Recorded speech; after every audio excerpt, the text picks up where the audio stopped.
নমস্কার বন্ধুরা,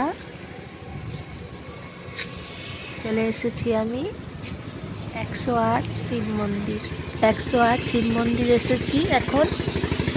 তারপর আপনাদেরকে দেখাবো ঘুরে ঘুরে 108টা শিবের মন্দির। জানেন তো, এখানে জল ঢালতে আসি আমরা সবাই। বহু মানুষ এখান থেকে জল নিয়ে শিবের মাথায় জল ঢালে। একটা পুকুর আছে, দেখাবো আপনাদেরকে। শিবরাত্রিতে মেলা বসে, মেলা হয় 7 দিন।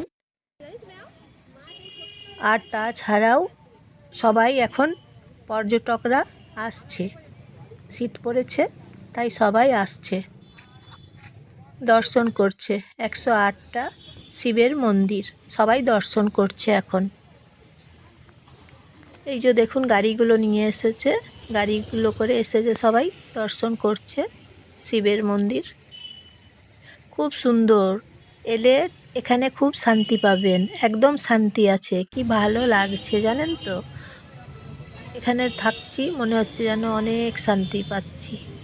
আপনারা আসবেন, দেখবেন, আপনাদেরও খুব ভালো লাগবে। এই 108 শিব মন্দিরে নবাবহাট শিব মন্দির, 108 শিব মন্দির। এই যে দেখুন, গেট আছে এখানে।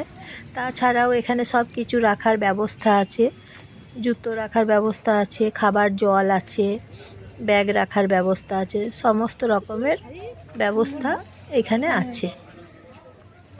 আর এখানে প্রবেশ করতে হচ্ছে 2 টাকা টিকিট মূল্য নিচ্ছে। ভেতরে প্রবেশ করবেন। 108 মন্দির আছে, ঘুরে ঘুরে দেখবেন, দর্শন করবেন সবাই। কি শান্তি পাবেন, দেখবেন কি ভালো লাগছে, খুব ভালো লাগছে। তাই আপনারা আসবেন নবাবহাট 108 শিব মন্দির, দেখবেন খুব ভালো লাগছে আপনাদের সবাইকার। ভিডিওটা দেখার জন্য তারপর অসংখ্য ধন্যবাদ। কমেন্ট করে জানাবেন কেমন লাগছে 108।